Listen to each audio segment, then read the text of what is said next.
Welcome to round number 2 here, but this is a new episode number 124. But we were just cranking so much. We were getting so much great information. We had to do part deux here with Paul Wiegartener. Now, Paul, getting back to leading up to the Trump assassination attempt, we got some really good backdrop. I mean, it sounds like some, you know, we said that, it's conspiracy theory, conspiracy this. I mean, how is this a conspiracy when it's coming true and everything seems to be coming true and coming together?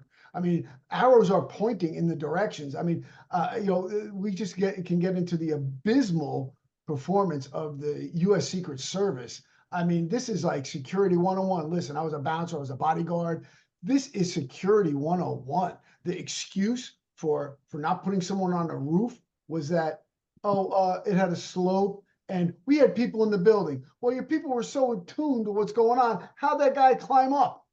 Yeah, I just saw something, Phil, here on the news feed here that now they're saying there were not people in the building, so that's been contradicted. But who knows? It's a good thing that she knows what's going on. Yeah. Good thing. So yeah, I definitely want to get into all that, Phil. Yeah. I just what we talked about last time is the whole leading up to this, the lawfare. I just like to circle back a little bit to some of the conduct of the lawfare itself. When you talk about the Comey and his whatever political bias he has, and the Logan Act pretext to go after General Flynn and all. But if you look at the actual investigation itself, you had these FBI folks, Peter Strzok, Lisa Page. There's very famously Dean Cain. If you can watch it, it's fantastic because he, former Superman, literal Superman. Dean Cain, and I'm sorry I don't recall who the female with him is, but they do it like a one-act play, and they just read the text messages between Lisa Page and Peter Strzok. So with the investigators of the Trump investigation, and it's hilarious. It would be hilarious if it wasn't so, actually damaging to our national security in our country. But the famous quote that he's in the Walmart and he can smell the Trump supporters in the Walmart. I'll tell you, I love Walmart. Walmart's the best. They're great. But there's that. There's the other fact, and I was an FBI agent for 25 years, so 24 and change. My personal integrity was not only very important to me because it's important to me and it's important to my family, and important to who I am as a person, but it's also important to my job because I'm trusted with high-level national security information. If I'm someone who can't be trusted or who can be blackmailed, there are people ways to get to me, and there's foreign actors who would love to get an FBI agent on the inside who they can turn. It's happened before. Robert Hansen was famously an FBI. So we had another guy when I was in the FBI office in White Plains, was arrested in Detroit.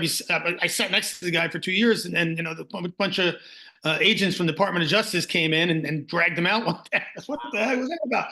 He was involved with over in Afghanistan with some contractor fraud and then interfering in the investigation of those guys.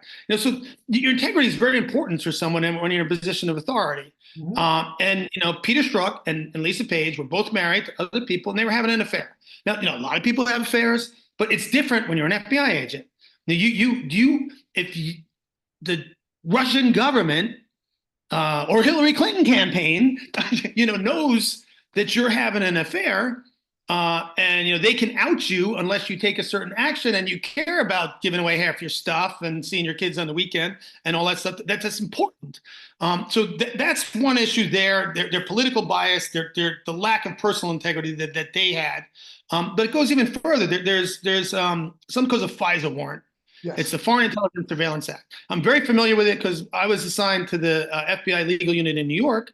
And when I was assigned to the FBI legal unit in New York, it was not my primary job. We had one guy who usually did the FISA stuff, but when he wasn't there, that job would sometimes fall to me. And I had to be familiar with it. I had to know what the requirements were, and you have to sign off on it. There's these national security letters. They're essentially subpoenas, but the FBI can issue them themselves for certain foreign government letters, so you can sign off on these national security letters. You can go get business records from someone if it's a national security thing, etc. But there's something called the Foreign Intelligence Surveillance Court, and they're federal judges. They're appointed by the president, confirmed by Congress, just like every other federal judge, confirmed by the Senate. But they sit in secret and they review all this top level national security stuff, the FISA warrants. This is very important stuff. And the reason FISA exists is because of past abuses by the FBI and the government with illegally wiretapping people. Famously, Bobby Kennedy ordered the bugging of Martin Luther King.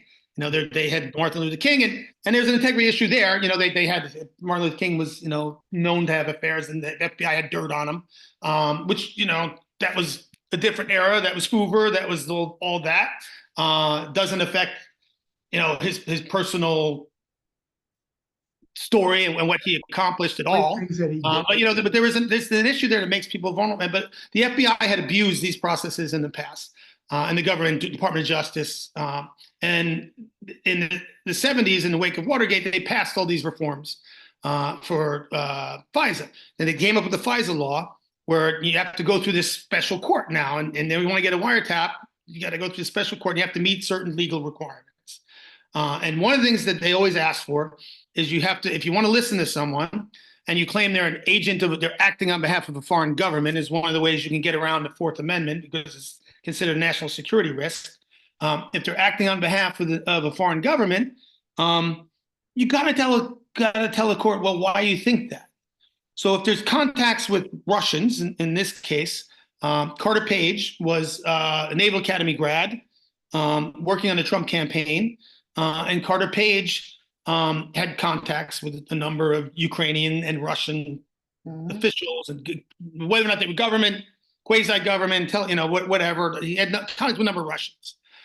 So the FBI, in trying to get a FISA warrant, is tasked with, okay, let's see if there's any reason why he's talking to these people that's a legitimate reason, right, other than him acting on behalf of these governments. And so they task other agencies. And hey, NSA, CIA, the Department of Defense, any reason this guy should be talking to these people. The CIA comes back and says, yeah, he's an asset, which is the CIA term for an informant. Right. Yeah. We're telling them, talk to these people, right, find out what's going on over there. Yeah. So they send that over to the FBI, and another guy, Kevin Kleinsmith, who also was having an extramarital affair. It came out during all of this stuff. Kevin Kleinsmith alters an email that says, yeah, and, crosses out, puts it in no, and sends it over to the agents who then submit it to the FISA court. Okay. He at least was fired and prosecuted, unlike a lot of these other people who should have been. But they prosecuted him. Joe Biden's Justice Department recommended jail time for him. And the judge said, no, he was just overworked. And, he says that he thought it was true, and he didn't remember what they said. So he just wrote this email, but he thought, this is the story. But you can look it up. I wish I was making these things up. My 13-year-old comes up with better lies. Yeah. Yeah. So, but his law license was suspended for a year after his conviction for lying to a court. A whole year. He still gets to be a lawyer. Which Giuliani was disbarred, by the way, for having the audacity to challenge, an election that everybody, Yeah. You think Joe Biden got 8 million more votes than Barack Obama? I don't know. That doesn't sound right to me. But anyway, so that I just wanted to back up with the integrity of the investigations and the people involved in the prosecutions, because that's how we ginned up so much hatred for Trump. He's a Russian spy. That's how, if you remember the time frame, because I do very well, with the midterm elections in Trump's hopefully first term, the Mueller investigation was going full force. Oh, yeah. General Flynn had been indicted already. I think he pled guilty because they were threatening to put his son in jail. He may have already pled guilty at that point, if not very briefly afterwards. You're thinking this guy's a Russian spy. Really? The case didn't make sense to me from the beginning, but maybe they're right. Mueller's going to come down. They're going to impeach him, whatever else. And that's the backdrop of the midterm elections that the Republicans lost control of the House, and Nancy Pelosi became the Speaker. And I don't think that would have happened because the economy was good. Yep. The gas prices were, I think, $1.87. Yep. This was pre-COVID. They did have the Summer of Love where they killed 19 people and caused $2 billion in property damage. That's okay. But the country was coming along pretty well, and I don't think that the Republicans would have lost control of Congress had it not been for Trump hatred. Right. And so that's how you get to this point. And there's some along the way, it starts off with Madonna blowing up the White House and Johnny Depp, but then we get another. Can we roll back for a second? Yeah. Isn't it against the law to do that? Well, are you? I've thought an awful lot about blowing up the White House. Did I just threaten to blow up the White House? Or did I just say I was just thinking about it? It's been a really long time since a president was an actor assassinated the president. Did I say an actor should? Did I say I'm going to? These people are smart. Yeah. They know exactly what they're doing. Yeah, but the thing is, the rhetoric is being, magnified by the left-wing media. Yeah, and today, as we're filming this, Kamala Harris had waited. Whoa. She said that, make no mistake, J.D. Vance will be loyal to Trump and only Trump and not to his country. We're talking about a Marine. Yeah. You just froze on me there, Phil. Yeah, you froze on me. That's weird. You're frozen. Yeah, because you mentioned Kamala Harris. Are you back? You're frozen on me. There you go. So Kamala Harris says he'll be loyal only to Trump and not to his country. You're talking about a Marine. You're talking about a guy who grew up dirt poor. His mother was a drug addict. His father was abusive. He was raised by his grandmother. He had no way to pay for college. So what did he do? He did what a lot of people did. He joined the military. He went to the Marine Corps. He served his country. He was stationed overseas in the Middle East. And then, when he came back, went to the Ohio State on the GI Bill, and then he went to Yale Law School, was top of his class. Yeah, he's a guy who's just going to be loyal blindly to a dictator, but not his country. Right. It infuriates me. And it infuriates me further that, Kamala Harris was famously Willie Brown's girlfriend. And we get back to the integrity issues. Willie Brown was a very famous, very strong politician in California. He ran California politics for decades. He was indicted 3 or 4 different times, always beat the cases, kind of like Al Sharpton, indicted repeatedly. He had been the mayor of San Francisco, and then he was the Speaker of the California Assembly, basically the House of Representatives for the state of California for decades.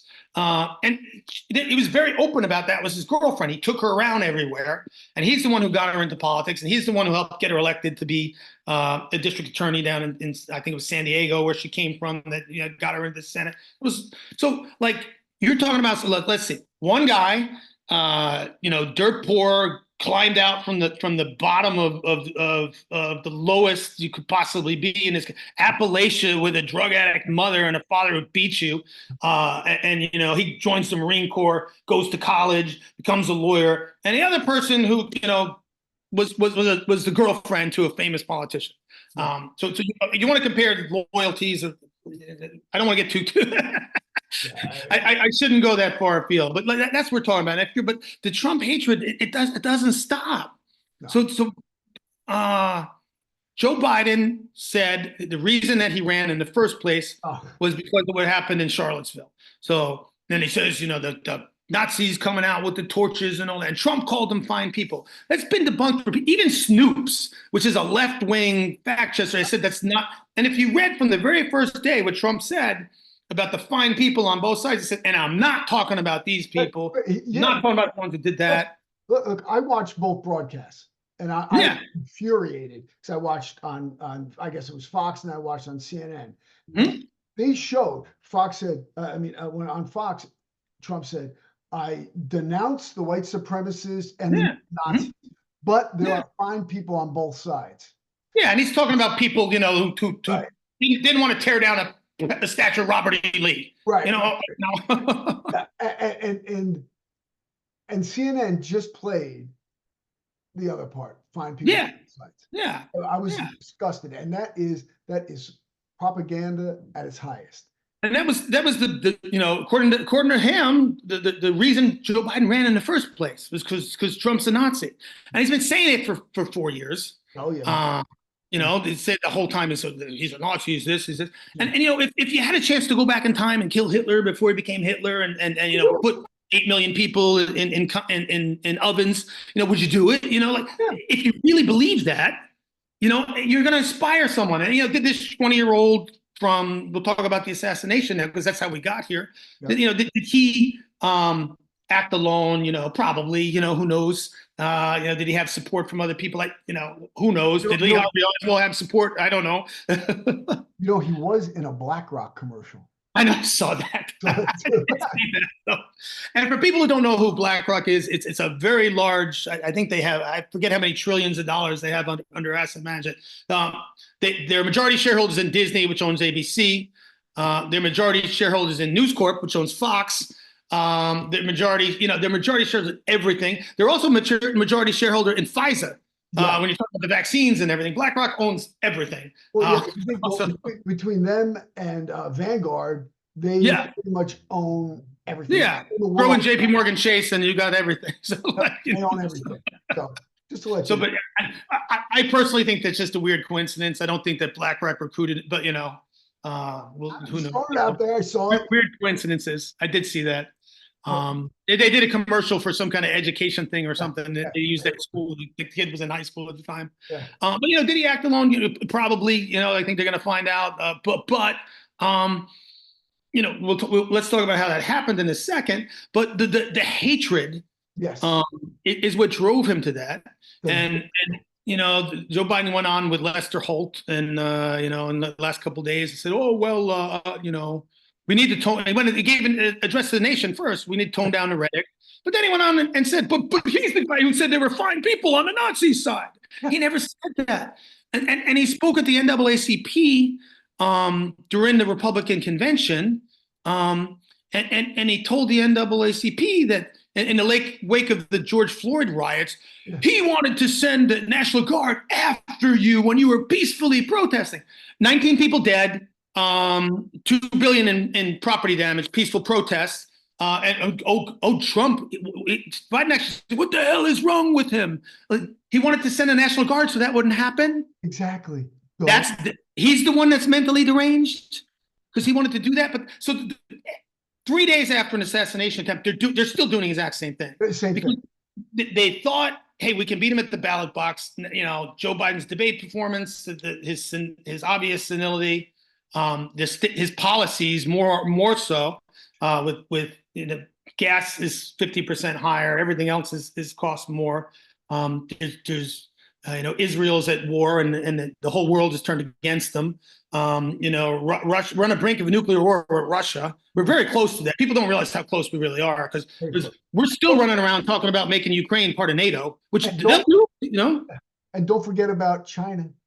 Yeah, China's.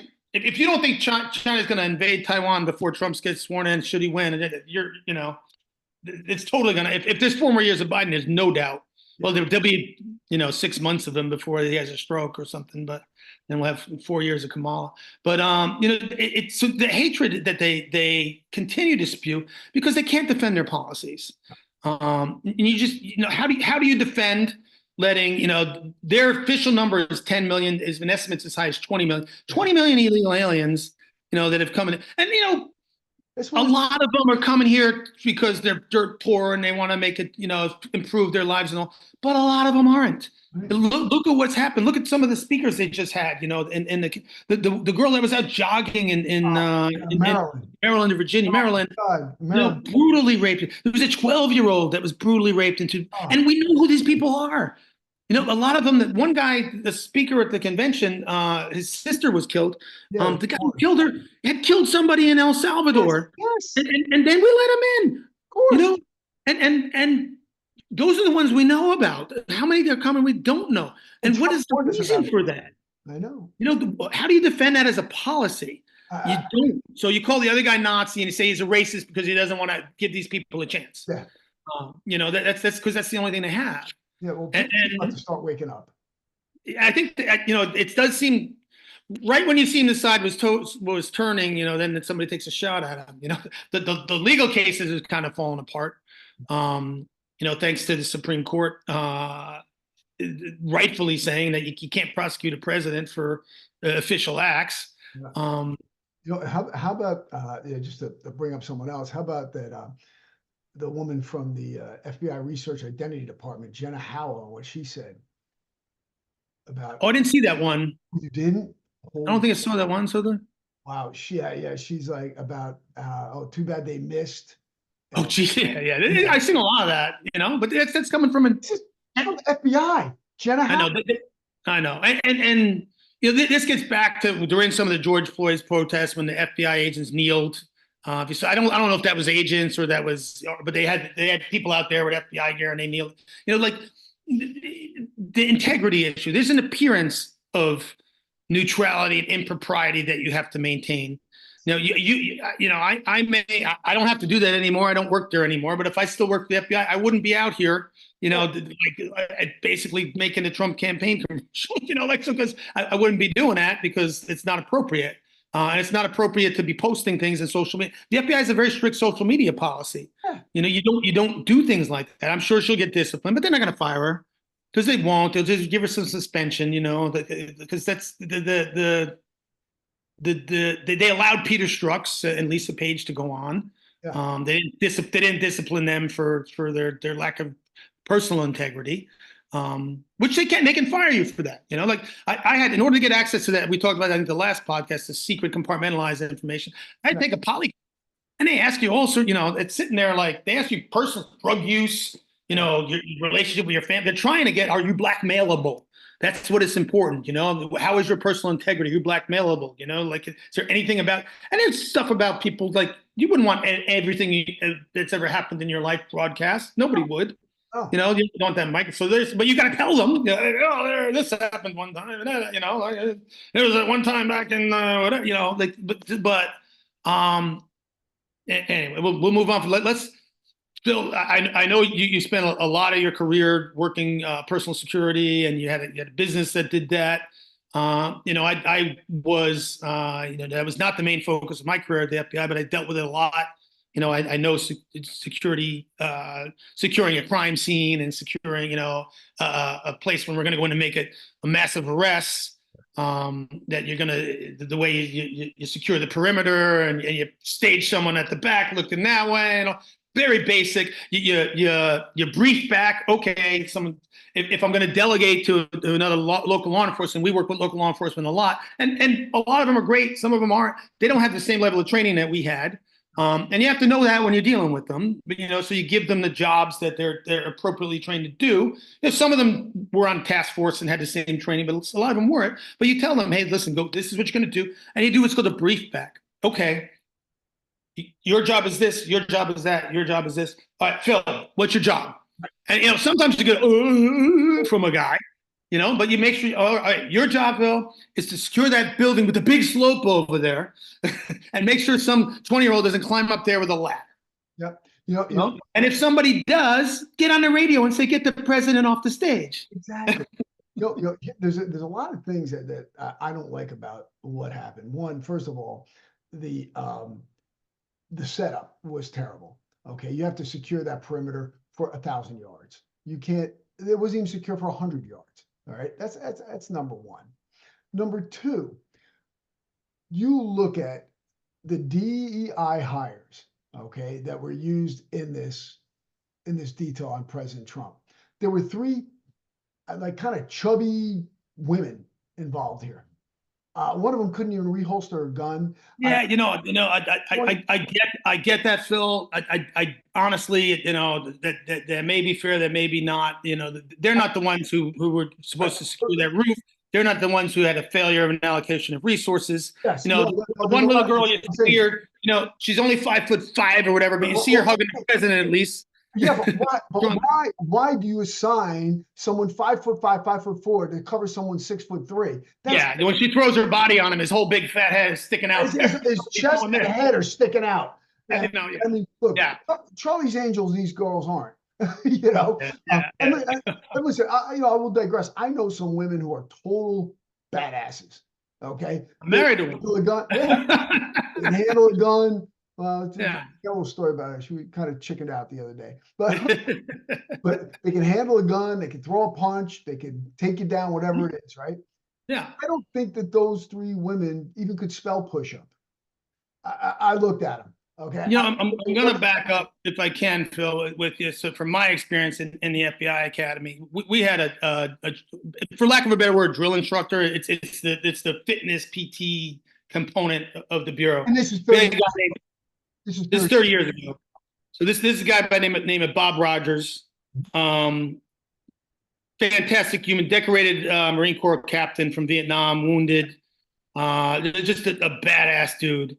And we had a girl in our class. We only had, at that time, and I get why DEI exists. The way they implemented it is wrong. Of 32 in our class, we had 4 women, and the rest was all white guys. So I understand where the impetus to do some of these things come from. But at the time, we had this one girl, 5'2", little Spanish girl, and he was brutal to her. And like we were doing a boxing, and I was like boxing with her, and he's telling, and I'm holding back because she's 5'2". I was 180 pounds at the time. I was still wrestling competitively at the time. I knock her out. And I got so much shit from him to be more aggressive, and like she took aback from it for a little bit. She's like, what, and he said, listen, you're coming to arrest me. I'm wanted on a murder charge. I'm spending the rest of my life in jail. I got to go through him or I got to go through you. I'm going to go through you. And he points at her and tells her that. And her whole attitude changed. And she ended up being pretty much a badass. But she's still 5'2". But they did that. They would not allow that to happen today. Right. They wouldn't allow you to watch somebody out who reacted to that by crying and running and hiding in the corner. But he was a Marine that saw combat and was wounded, so he knows if you let someone in that's not up to the job physically, mentally, you're gonna get somebody hurt. Yes. And a job like Secret Service, it may matter less than the FBI. There's a lot of positions you can go work white collar crime. You can go be an analyst. You don't have to be in the SWAT team. But a job like the Secret Service, your job is to jump in front of bullets for people. It matters. It matters. You have to be able to handle pressure situations that physicality is involved in. Yeah. And honestly, I looked at those women. I don't think that they could handle it. Look, I'm a pretty good judge of physicality and movement. And you saw the way they moved. They look like 3 women confused at pickup soccer practice. I mean, it looked chaotic. And I know they're getting a lot of, the one girl did go and hug him. You're putting, but she left them all her head came down here. I get it. But even and that picture of former President Trump with the blood on his face and his head and the iconic picture it should never have been allowed to happen. Dirty nightmare, but iconic picture. Okay. So you think the shooter's down? They're in the light of. Apparently now the Secret Service is saying, well, we supposedly increases it because the Iranians want him dead. Right. If you have no other reason than to vote for him, knowing that the Iranians want him dead is a good enough reason to vote for him. That's a good enough reason. But that is the most sophisticated terrorist network on the planet, the Iranians. They've been funding it for years. They have high level of training. They have equipment. They have drones. They have everything. If that had been a couple of Iranians, it'd be gone. Instead of a 20-year-old misfit school shooter profile kid, Right. Hey, why were there not any drones? Yeah. We had drones, and there was half the amount of people in Wildwood, and there were drones and more security. Yeah. Why were there no drones on this detail? Yeah, some of the bird's eye view. Forget the drones. What would drones have done? Drones would have alerted you to the kid on the roof.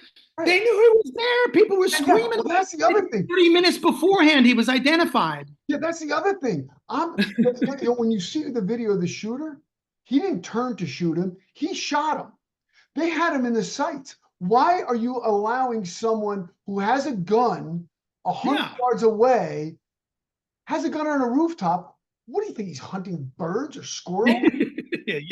Come on. It's insane. You shoot him. That's I know they're saying it was less than 3 seconds from the time he fired a shot to the time he was killed by the Secret Service sniper. But he shouldn't have got the shot. He should have been shot before. Exactly. You kill him before. Right. They saw him before. I'm watching the video, and he didn't turn to shoot him. They were on. Were they given a command to stand down, to hold? I don't know. There's some things going around that say that, there's always misinformation and people like to, I know what the protocols are and what the use of force policy is, because I used to write it. I used to have to teach it to people. And it's the same across all law enforcement components in the federal government. It's essentially, if there's an imminent threat to life of your protectee or to anybody else, then you're authorized to use deadly physical force. And someone with a rifle on a point, that's an imminent threat. So he wouldn't need prior approval. Right. But you back that up to the environment that law enforcement operates in today. They're so second guessed, so undermanned. Whenever they do something, the first thing people want to do is run out and prosecute. And if you're that Secret Service agent and you're thinking, all right, who is that guy up there on the roof with the gun? Is it, did one of the local cops go up there that I didn't know about? Is it some, they're questioning themselves because they know their government, their local prosecutors are not going to have their back. Yeah. That all you need is that moment, that millisecond of doubt for the guy, and that's what happens. It happens with a lot of police officers. A lot of the really good ones I know have either retired or they're in jobs where they don't enforce the law, because if I don't do anything, I can't get in trouble. But if I go over and engage with that person who spits on me and does this, and I throw them on the ground, and they end up cracking their skull, I'm going to get prosecuted by Alvin Bragg. So like that is the reality of the situation. So that we don't provide. And back to the immunity case, because it matters here. Judges and now the president has this absolute immunity for things they do in the performance of their job, their official duties. Judges do as well, but law enforcement doesn't. But they have what's called qualified immunity. Right. And qualified immunity is basically as long as you maintain reasonable standards whenever you're executing that use of force. You're not supposed to be able to get sued for it or prosecuted for it. Like you exercise reasonable care when doing it. You didn't go too far out the line. And that qualified immunity can go away when you violate someone's clearly established constitutional rights. To qualified immunity. There has been an effort for years now, it's heightened since the Summer of Love in 2020, by the Democratic Party to strip law enforcement officers of their qualified immunity. It's been a big that's been going on in New York. That's been going on all over. That's been going on in Congress. They want to take that away. Some of the loudest voices on the left are, why should police officers have immunity if they do something wrong? Well, if you take away that qualified, it can be pierced right now because it's qualified. That's not absolute. And if they get very far outside the lines, they can be prosecuted and sued. But if you take that away, every time a cop makes an arrest, you're going to sue him every time.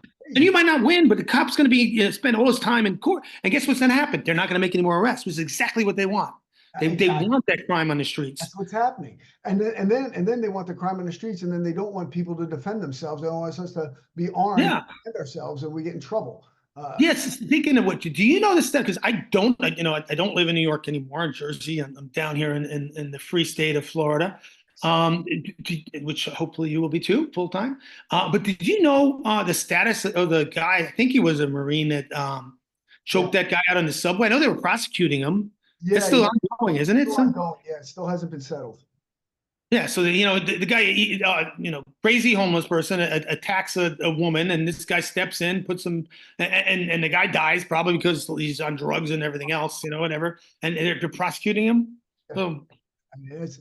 But yet they're letting these other people who rape, kill, and murder free. Yeah. Everybody that's done something, they've all have priors. It's disgusting. Yeah. If you recall, I lose track of time as I get older. Sometime a few months back, There was a bunch of people who attacked some NYPD officers in Times Square. There's video of it. They officers on the ground. They're punching them. They're kicking them. Alvin Bragg, who wants to put Trump in jail for a non-existent campaign violation, let them out on bail. Yes. And they fled quickly. They're gone. Like, you attack an NYPD officer, and he also just dismissed all the charges against the pro-Hamas. Yep. They want to say pro-Palestinian, but they're pro-Hamas protesters at Columbia who kidnapped students and held them against their will and took over parts of the school. Yeah. He dropped all the charges very quietly during the middle of all this stuff with Trump getting shot and all that. Oh yeah, we're gonna let all that.